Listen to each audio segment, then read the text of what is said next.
Hey, what's going on, guys? My name's Sweet Tea Jordan. Welcome back to this episode of Trap Tuesday on Chess Meal.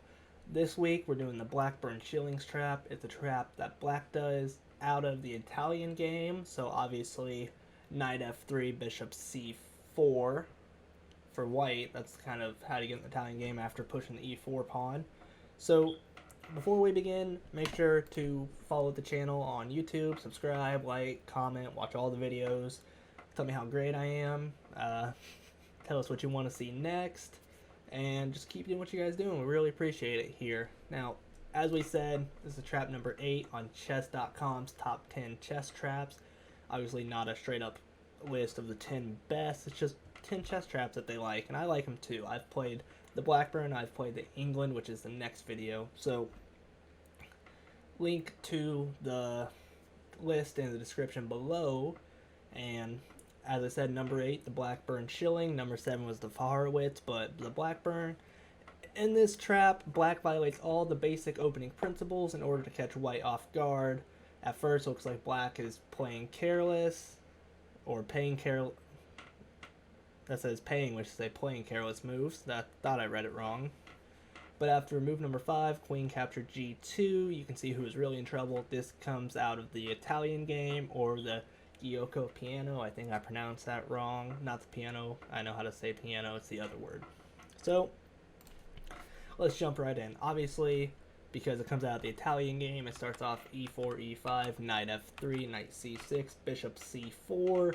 Standard opening a lot of the times. I used to bring out Bishop to F7 to defend, which is still very plausible here. You're not threatening. That pawn's not threatened at all, and it's still a good development move. But in this trap, you go Knight D4, obviously kind of leaving that pawn exposed, but you're still threatening their knight. And for the trap to work, White has to take E5. As you can see, the gambit started after the knight move, and the main goal for White here is to just drop onto the F7 square and either win the queen or the knight. Queen or the rook. I apologize. Not really much Black can do to stop this from happening, but as Black, you want them to take the F7 square with the pawn because you go, I'll just do the next move, Queen G5 next. Obviously threatening the knight, threatening the pawn on G2.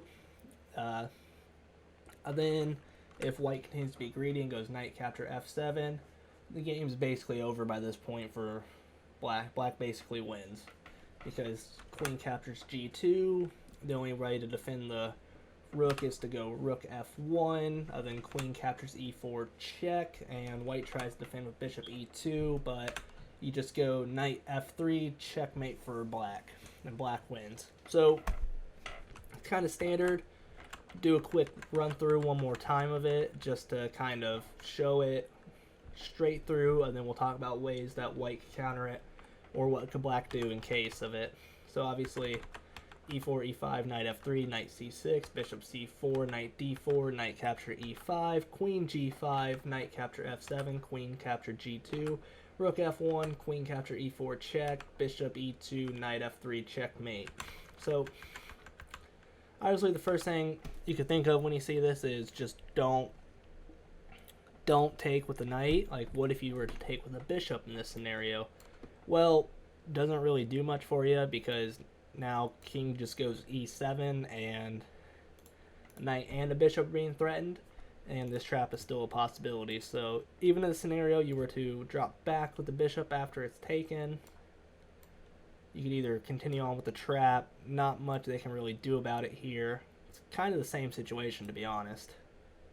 Can't even bring the queen out to defend. You can go knight here, but then it's take, and it's not a good situation for White. Or even you do it the opposite. If you could always just take the knight, which obviously the other way is a lot better. If they take the knight, you take with your pawn, obviously, and it kind of becomes a basic opening by this point.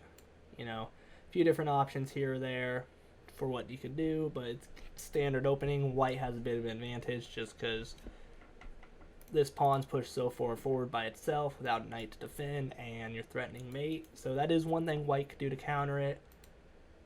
Really, in this situation, you could always offer a queen trade, get it off the board, threatening this pawn. Maybe try and get something going at the same time, which isn't really a bad situation looking at it. For black, it's still a little bit in white's favor, but it's kind of an even game because the knight really can't get out.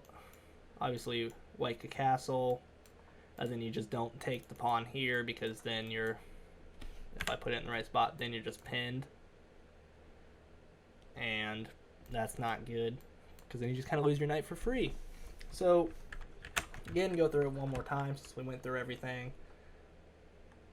E4, E5, knight F3, knight C6, bishop C4, knight D4, knight capture E5, queen G5, knight capture F7, queen capture G2, rook F1, queen capture E4 check, bishop E2, knight F3 checkmate. That's the whole trap, and if you're wondering why you can't defend with the queen, you can. You just lose your queen for a queen and a knight for a bishop. I mean, a queen and a knight for a knight.